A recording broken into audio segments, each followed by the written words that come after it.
ဒီနေ့မှာတော့မြန်မာတမိုင်းရဲ့အေးပါတဲ့အခိုက်အတန့်တစ်ခုကိုပြန်ထွားကြည့်ကြရအောင်ဒါကတော့တော်လန်ရေးစိတ်ထက်နဲ့ဒန်တာရီလာယုံကြည်မှုတွေပေါင်းဆက်ပြီးပောက်ဖွာလာတဲ့ဆရာဆန်အေးတော်ပုံပါပဲကဲတန်ရာဒီတွေကငတ်တကောင်မမင်းနိုင်တဲ့အစွမ်းတွေပေးတယ်လို့ယုံကြည်ကြတဲ့ဆေးမင်ကြောင်းတွေပြီးတော့ဖုန်ကြီးလူထွက်တူဒီ၃ခုကအရှိတော်အာရှမှာအကြီးမားဆုံးကိုလိုနီတော်လန်ရေးကြီးတစ်ခုကိုဘယ်လိုများမိဝင်ပြနိုင်ခဲ့တယ်လဲဆိုတော့ဒီပုံကွာမှု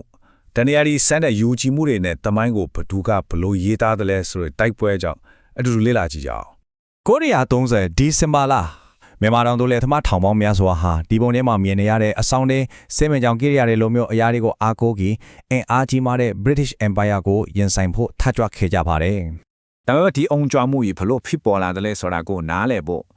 သူ့ရဲ့ဘ ਹੁ ချမှာရှိနေတဲ့နောက်ပိုင်းမှာဘရင်တပါးဖြစ်ကိုကြီးညာခဲ့တဲ့ပုံကိုတို့ကြောင့်ကိုအရင်ဆုံးတီးဖို့လိုပါတယ်။ဟုတ်ပါတယ်ဆန်းစံပါဒါပေမဲ့သူဟာသူ့ပုံခေါင်းဆောင်တယောက်မဖြစ်လာခင်မှာနက်ခတ်ပေလီနဲ့အခရပညာလိုမျိုးလျှို့ဝှက်စမ်းကြယ်တဲ့ပညာရတဲ့ကိုတက်ကျွမ်းတယ်လို့နာမည်ကြီးတဲ့ရှိစရာတယောက်ဖြစ်ခဲ့ပါတယ်။အဲဒီလိုဆရာဆိုတဲ့ဂုဏ်ပုတ်ကပဲသူ့ကိုလူထုရဲ့ယုံကြည်ကိုးစားမှုကိုအပြည့်အဝရရှိစေခဲ့တာပေါ့။သူ့ရဲ့နိုင်ငံရေးခရီးလမ်းကတော့ GCBA လို့အမျိုးသားရေးအသင်းဖွဲ့တဲ့ဝန်ရနေစခဲ့တာပါ။ဒါပေမဲ့အလက်အပြောင်းအကြီးကြီးကတော့တောင်သူလယ်သမားတွေရဲ့ဒုက္ခတွေကိုစုံစမ်းစစ်ဆေးတဲ့ကော်မရှင်မှာဥက္ကဋ္ဌဖြစ်လာတဲ့အချိန်ပဲ။နှစ်ပေါင်းများစွာတရွာဝင်တရွာထွက်စီးပွားရေးကြက်တဲမှုတွေကိုမှတ်တမ်းတင်ရင်းနဲ့သူကဒေသခံစစ်ဆရာဘဝနေတကယ်ကိုအပြောင်းလဲကိုလိုလာတဲ့နိုင်ငံရေးစီးရုံးသူတယောက်ဖြစ်လာခဲ့ပါတယ်။ GCBA ကသူ့ရဲ့အခေါ်မပေးရေးလို့ကျင်းထန်တဲ့အဆူ future တွေကိုပယ်ချလိုက်တဲ့အခါသူကကိုယ်ပိုင်လမ်းကိုရွေးခဲ့တော့တာပါပဲဆရာဆန်ရဲ့အတွေ့အခေါ်တွေကဒီအတိုင်းလေတက်ကနေပေါ်လာတာတော့မဟုတ်ပါဘူးအဲ့ဒီရှင်ကကိုလိုနီမြန်မာကြီးဟာစီးပွားရေးအရာရောရင်ကျဲမှုအရာပါဖိအားတွေနဲ့ဖိနှက်နေပြီးမိတော်လေးတစ်ခုချလိုက်တာနဲ့ပောက်ခွဲသွားနေတဲ့ရန်အိုကြီးတစ်ခုလိုဖိနေခဲ့တယ်အဲ့ဒီမိတော်ကတော့1929ခုနှစ်ကမ္ဘာစီးပွားပြက်ကကြီးပါပဲဒီကပေးကြောင်းကမ္ဘာဈေးကွက်မှာစမ်းဈေးတွေထိုးကျသွားတယ်အဲ့တော့ပို့ကုန်ဆန်ကိုအထီးကမိခိုနေရတဲ့မြန်မာကျေးလက်စီးပွားရေးကလုံးဝပြိုလဲဟွာပြီလယ်သမားတွေကအကျွေးတွေလည်းမဆက်နိုင်အခွန်တွေလည်းမဆောင်နိုင်တဲ့ဘဝကိုရောက်တော့ကြတော့တာပါပဲအခြေအနေကိုပိုဆိုးစေတာကကိုလိုနီခေတ်ရဲ့လူမှုဖွဲ့စည်းပုံပါပဲဒီမှာချိလိုက်ရင်အပေါ်ဆုံးမှာအုပ်ချုပ်သူ British တွေအလဲမှာငွေချေးလုပ်ငန်းကိုထိန်းချုပ်ထားတဲ့အိန္ဒိယကချစ်တရားတယ်အောက်ဆုံးမှာတော့စန်ဆိုက်ထုတ်ပေးရတဲ့မြန်မာတောင်သူလယ်သမားတွေဒီလိုလူမျိုးရေးပေါ်အခြေခံထားတဲ့စီးပွားရေးစနစ်ကတောင်သူတွေကိုအုပ်ချုပ်သူတွေရဲ့ဖိနှိပ်မှုရောငွေတိုးချေးစားသူတွေရဲ့တွဲဆုံမှုရောနှစ်ဖက်ညက်ပြီးခံစားစေခဲ့ပါတယ်ဒီစနစ်ရဲ့အကျိုးဆက်ကကြောက်စရာကောင်းလောက်အောင်မြန်ဆန်းခဲ့ပါတယ်ကြည့်ပါ1930မှာချစ်တီယာရီပိုင်ဆိုင်တဲ့လက်မြေက6ပိုင်ဆိုင်ပဲရှိသေးတယ်ဒါပေမဲ့9နှစ်အကြာ1939မှာတော့အဓိကစပါးဆိုင်ခံရိုင်းတွေကလက်မြေ၄ပုံတပုံ25%အထိသူတို့လက်ထဲရောက်သွားခဲ့ပါတယ်ဒါဟာတောင်းလူလေးလက်မဲ့ရမယ်ဖြစ်သွားကြတဲ့နှုန်းဘလောက်မြန်တယ်လဲဆိုတာကိုပြနေတာပါပဲစီဝါရေးအရာဒုက္ခရောက်နေတဲ့အပြင်နောက်တစ်နေ့နဲ့ရှိုင်းခံစားနေရတဲ့တခုရှိပါသေးတယ်အဲ့ဒါတော့ကိုယ့်ရဲ့ယဉ်ကျေးမှုနဲ့ပါတာရတဲ့တိုက်ခိုက်ခံနေရတဲ့ဆိုရခံစားချက်ပါပဲ1885မှာမြန်မာပြည်ရင်စနစ်ကို British တွေကအဆုံးသတ်လိုက်တယ်ဗုဒ္ဓဘာသာရဲ့အတေကကောက်ကဆောက်ရှောက်သူလို့တမတ်ခံရတဲ့ပြည်ရင်မရှိတော့ဘူးမန္တလေးနန်းတော်ကြီးကအင်္ဂလိပ်အရာရှိတဲ့အတွက် club တစ်ခုဖြစ်သွားတယ်ရွာတွေကိုအုပ်ချုပ်တဲ့ရိုးရတူကြီးတဲ့နေရာမှာသူတို့ခန့်အပ်တဲ့အရာရှိတဲ့နဲ့အစားထိုးခံလိုက်ရတယ်ဒါတွေအားလုံးကမြန်မာလူထုအတွက်တော့ကြီးမားတဲ့ထိုးနှက်ချက်တွေပါပဲဆိုတော့စီဝါရေးရဲ့ချက်တွေယဉ်ကျေးမှုရလဲထိပါခံနေရလဲဒီလိုအခြေအနေမှာဆရာဆန်ကလူတို့ရဲ့စိတ်ပြတ်အားငယ်မှုတွေကိုဘလို့စူစီတီအားကောင်းတဲ့လှုပ်ရှားမှုကြီးတစ်ခုဖြစ်ပြောင်းလဲပြလိုက်တယ်လေသူသုံးခဲ့တဲ့အဓိကတင်ကိတကတော့ဂလုံနတ်ပါပဲသူ့ရဲ့စီယုံရေးကတကယ်ကိုပါနတ်ပါတယ်သူကကိုလိုနီစန့်ကျင်ရေးတိုက်ပွဲကိုထားမနိုင်ငံရေးတိုက်ပွဲဖြစ်မဟုတ်ပဲဒနာယူချဲကစက်ကြော်လာတိုက်ပွဲကြီးတစ်ခုအဖြစ်ပုံဖော်လိုက်တယ်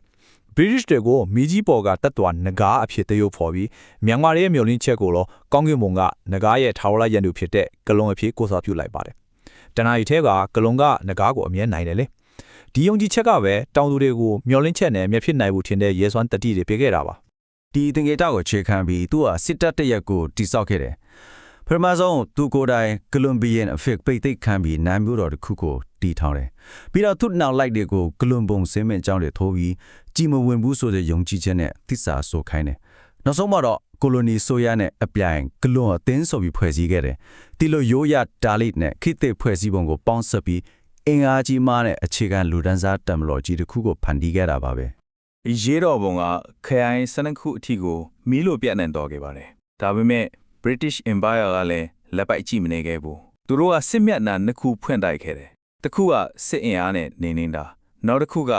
ဒီရေတော်ဘုံရဲ့ဇလန်ကိုသူတို့စိတ်ကြိုက်ထင်းချူရေးသားတာပါပဲ စီအန်ဟာ9000ကျော်အချင်း84လကြာအသုံးပြုပြီးတဲ့နောက်မှာတော့အရေးတော်ပုံကိုနှိမ့်နေနိုင်ခဲ့တယ်ဆီယာဆန်လည်း1931ဩဂတ်လမှာအဖမ်းခံရပြီးနိုဝင်ဘာလမှာကွတ်မစ်ခံရပါတယ်ဒါပေမဲ့စစ်ပွဲပြီးသွားပေမဲ့ဇလန်ကမပြီးသေးပါဘူးအခုမှစတာပါအရေးတော်ပုံကိုသူတို့မြင်တဲ့အဒီပေဖွင့်ဆိုဖို့ဥပဒေနဲ့တမိုင်းကိုလက်နဲ့အဖြစ်အသုံးချပါတော့တယ် ဆရာဆန်ရဲ့တရားအခွင့်မှာသူ့ရဲ့ရှေ့နေအဖွဲ့နောက်မှာဝန်ကြီးချုပ်ဖလာမဲ့ဒေါက်တာပမော်တို့ကဘာကိုအဓိကထောက်ပြခဲ့တယ်လဲဆိုတော့ဒီရေးတော်ပုံဟာပြင်းထန်တဲ့စီးပွားရေးအခက်အခဲတွေကြောင့်လူတွေဟာလုံးဝစိတ်ပျက်အားငယ်တဲ့အခြေအနေကိုရောက်သွားလို့ဖြစ်လာတာပါလို့ရှောက်လဲခဲ့ပါတယ်။ဒါဟာစီးပွားရေးကြောင့်ဖြစ်တဲ့ပုံကံမှုလို့သူတို့ကဆိုလိုတာပါ။ဒါပေမဲ့ British Royal ရဲ့တရားဝင်အစီရင်ခံစာ Blue Book လို့ခေါ်တဲ့အစာအုပ်မှာတော့ဒေါက်တာပမော်တို့ရဲ့စီးပွားရေးအချက်ကိုလုံးဝကိုပယ်ချလိုက်ပါတယ်။သူတို့ကဒီအရေးတော်ပုံကိုအယူသီးတဲ့တောင်သူလယ်သမားတွေရဲ့နက်နက်ရှိုင်းရှိုင်းကြံစီတာရဲ့ပူးပေါင်းကြံစီမှုတစ်ခုအဖြစ်ပဲပုံဖော်ခဲ့ပါတယ် အဲ့ဒီတော့သူတို့ရဲ့တရားဝင်အကြောင်းပြချက်တွေကပါလေဆရာဇန်နဲ့မျိုးသားရေးအဖွေးရဲ့ပူပေါင်းကြံစီမှုမြန်မာလူမျိုးတွေရဲ့အကြမ်းဖက်လို့တဲ့မျိုးရိုးစင်စရိုက်အခွန်မပေးခြင်းနဲ့စိတ်ပြီးတော့တောင်သူတွေရဲ့အတိပညာခေါင်းမာမှုနဲ့အယူသီးမှုဒီစီယန်ခါစားက280ကျော်ကြောင်းအောင်အေးတော်ပုံနဲ့ပတ်သက်တဲ့အဓိကချမ်းသက်ဆောင်လို့ဖြစ်သွားပြီးတော်လိုင်းရေးတကလောင်းကိုအကျိုးအကြောင်းမစီလို့တဲ့ရိုင်းဆိုင်ကလှုပ်ရှားမှုတစ်ခုဖြစ်တမိုင်းမှာဆွဲကြံစီခဲ့ပါတယ် ဒါပေမဲ့တစ်ခုစဉ်းစားကြည့်အောင်နှစ်ပေါင်းများစွာလူတွေလက်ခံလာခဲ့တဲ့ဒီတရားဝင်သမိုင်းဆိုတာကြီးကတော့တကယ်တည်းသမိုင်းအစစ်အမှန်ဟုတ်ရဲ့လားဒါမှမဟုတ်တမင်တကာဒီစုပ်ထားတဲ့ဇလန်တပုတ်ပဲလား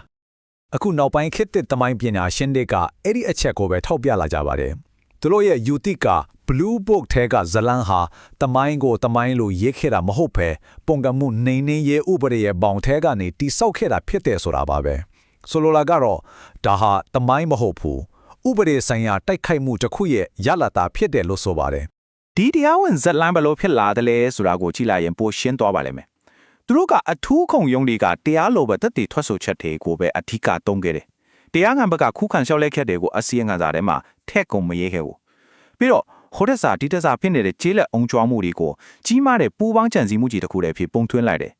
အကြောင်းဖတ်မှုကိုရှင်းပြဖို့အတွက်လည်းမေးလောင်းဆိုတဲ့သူတို့အစင်တင်သုံးနေကြကိုလိုနီခေတ်ပုံစံခွက်တွေကိုထည့်လိုက်တယ်ပြောရရင်တော့အရေးတော်ပုံရေးသမိုင်းကိုအရေးတော်ပုံကိုနေနေမှုဖွဲ့ထားတဲ့တရားရုံးကတရားလိုဘက်ကနေရေးခဲ့တာပါပဲ ဂလုံရဲ့အမွေအနှစ်ကဒီမှာတင်ရမသွားပါဘူးဒီတိုင်းလိုင်းကိုကြည့်လိုက်ပါ1930ခုနှစ်တည်းမှာအရေးတော်ပုံနိုင်နှင်းခံရတယ်ဆရာဆန်ကိုမြတ်ခံရတယ်1940မှာ British တွေကသူတို့ရဲ့တရားဝင်သမိုင်းကိုရေးခဲ့တယ်ဒါပေမဲ့2010နောက်ပိုင်းမှာပညာရှင်တွေကမှတ်တမ်းဟောင်းတွေကိုပြန်ဖော်ထုတ်ပြီးအဲ့ဒီသမိုင်းဘလို့တိဆောက်ခံခဲ့ရတယ်လဲဆိုတာကိုဖော်ထုတ်ခဲ့ကြတယ်။အော်စရာကောင်းတာက2021ခုနှစ်မှာမြန်မာနိုင်ငံကဆန္ဒပြသူတွေဟာစစ်အာဏာသိမ်းမှုကိုစန့်ကျင်တဲ့အားကောင်းတဲ့သင်္ကေတတစ်ခုဖြစ်ဂလွန်စိမ့်မင်ကြောင့်တွေကိုပြန်လည်အသုံးပြုခဲ့ကြပါတယ်။ဒီလိုနဲ့အဖြစ်အပျက်တစ်ခုရဲ့အဓိပ္ပာယ်ဟာမျိုးဆက်တွေတခြားမှာအငင်းပွားစရာပြန်လည်သိမ်းပိုက်စရာတစ်ခုဖြစ်ဆက်ရှိနေခဲ့ရတာပါပဲ။ နောက်ဆုံးမှာတော့ဆရာစံရဲ့ဇလန်ကကျွန်တော်တို့ကိုအရေးကြီးတဲ့မေးခွန်းတွေနဲ့ထားခဲ့ပါလေ။တမိုင်းကိုဘယ်သူကရေးခွင့်ရှိတာလဲ။အောင်နိုင်သူလား။ဒါမှမဟုတ်မျိုးဆက်တွေကပြန်လဲအသေးပဲဖွင့်ဆိုခွင့်ရှိသလား။ပြီးတော့ရှုံးနှင်းသွားတဲ့တော်လန်ရေးတစ်ခုရဲ့တင်ကေတာတွေဟာလွတ်လပ်ရေးအတွက်တိုက်ပွဲအသစ်တွေကိုဆက်ပြီးမိမွေးပေးနိုင်စွမ်းရှိနေဦးမလား